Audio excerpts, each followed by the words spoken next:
What's happening, folks? Back with another reaction, back with some more Jennifer Rush. And we're returning to Heart Over Mind in 1987. Thank you again to Darren for the album and the larger compilation it comes from. And the next track in the playlist is Flames of Paradise, a very intriguing title in that it seems to have a bit of tension inherent to the semantics, but this will probably be even more interesting than that in the sense that it's a duet with Elton John.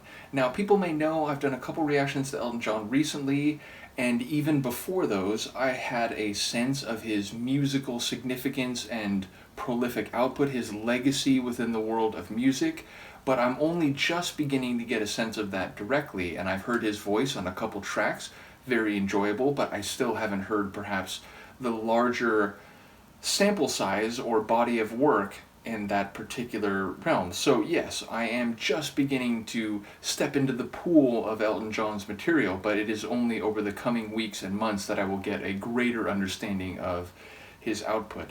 Nevertheless, I'm very curious to hear how he and Jennifer sound vocally together. And again, the title is intriguing to me in that Paradise is something utopian. It is perfect. It's not just good in many ways, but maybe with some drawbacks or cons. It is perfect all the time in every way and in every sense. So to counterbalance that with Flames of is interesting to me. Now, of course, flames can be nurturing. They are part of subsistence for humans, and our taming of fire, if you will, was a major landmark in the history of the human species. But fire is, of course, also a destructive force. It causes chemical changes which cannot be reversed, and therefore things near it are in danger or in peril. So the degree to which you can control fire is not always clear, meaning you might intentionally start a fire, but if it catches and reaches things it was not supposed to, you could find yourself in great danger. So Flames of Paradise, it maybe sounds like paradise is burning down, something which did seem to be perfect or wonderful is now no longer, or is now in the process of being destroyed. Now, of course, it might have a very different meaning. I suppose it could be a more positive interpretation of flames, something that gives light and heat to an otherwise cold and static environment, but on the surface of it, it seems to have a bit of a contradiction. So let's see what I can pick up on a first listen. This is Jennifer Rush with Elton John, and the track is Flames of Paradise. You're walking, talking like flames, baby.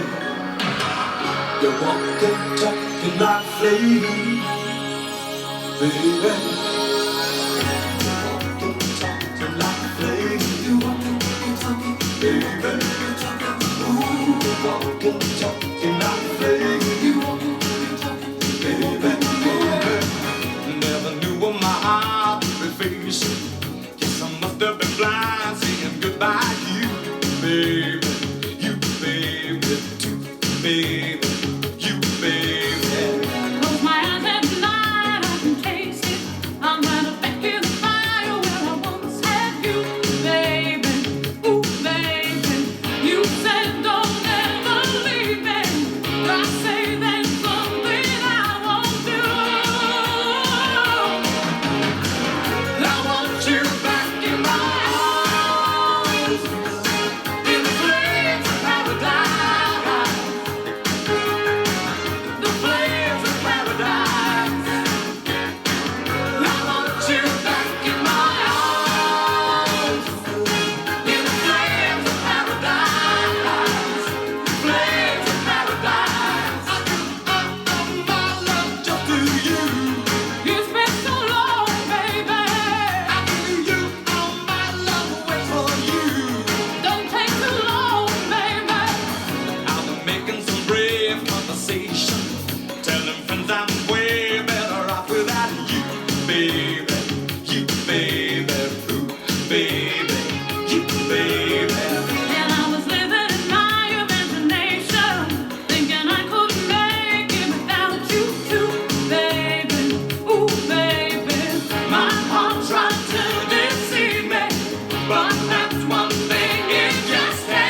You said don't ever leave me. Oh, that's one thing I won't ever do. Oh, baby, I want you back in my arms. In the flames of paradise. The flames of paradise. I want you back in my arms, baby. In the flames of paradise. The flames of paradise. I give all of my love just to you. And it's been so long, baby. I give you all my love waits for you. Not just go back, baby. I want you back in my arms. In the flames of paradise. The flames of paradise. I want you back in my arms.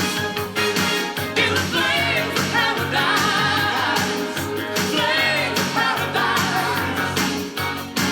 I want you back in my arms, baby. In the flames of paradise. The flames of paradise. I was thinking it had to do one of two things. It had to go into some instrumental interlude or begin to fade, and right as my brain was thinking that, it began to fade. So yeah, a very energetic tune and a sort of like forceful track. It was still like kind of smooth and light in its overall atmosphere or impact, but the sonic parts had a lot of power and force to them, and they were, very distinct the way they hit. And whether that's, the brass of those sort of like blurting shots in the chorus or some of the like keyboard chords. I think there was like true piano too, though again, that could just be like a keyboard kit, but there was like a more obviously like electric keyboard run, and then there was like a true piano sound that was both like individual notes but then also like a couple deeper chords. I enjoyed the guitar work when it came in. There were a lot of like instrumental ingredients in the overall mix. And I enjoyed what seemed to be a shared sentiment, even if it's from two sides. And when you have two good voices playing that, it's, almost like a work of musical storytelling.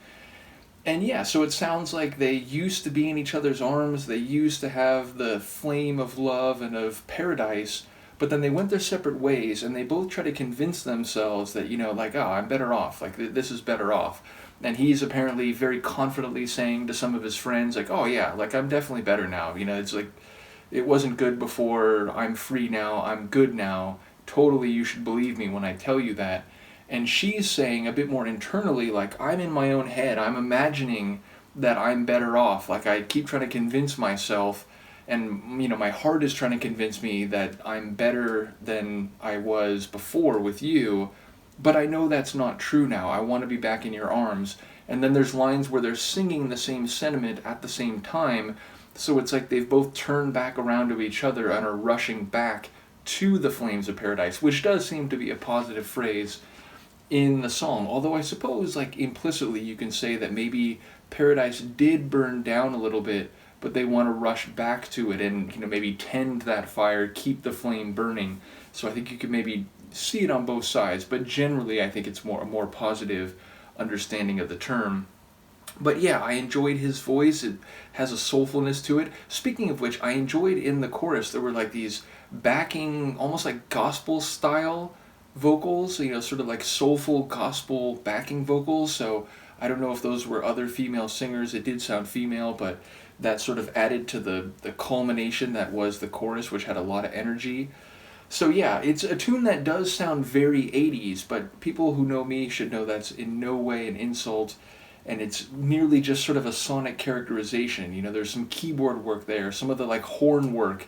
It sounds like 87. Indeed, I've talked about in a lot of my deep dives, Duran specifically, Eurythmics. It does seem like Thompson Twins. It does seem like the second half of the 80s, a lot of groups that were perhaps more known for like, electronic sounding synth bass and synth melody lines in a more like, club dancing sort of way, shifted to have more soul, more funk, and more stylings that are perhaps seen as less characteristically 80s, And therefore, whether it's Duran's Notorious or Be Yourself Tonight, Eurythmics, it feels like there was a desire to find some stylings that were like beyond what was then known, or synth pop was then known for.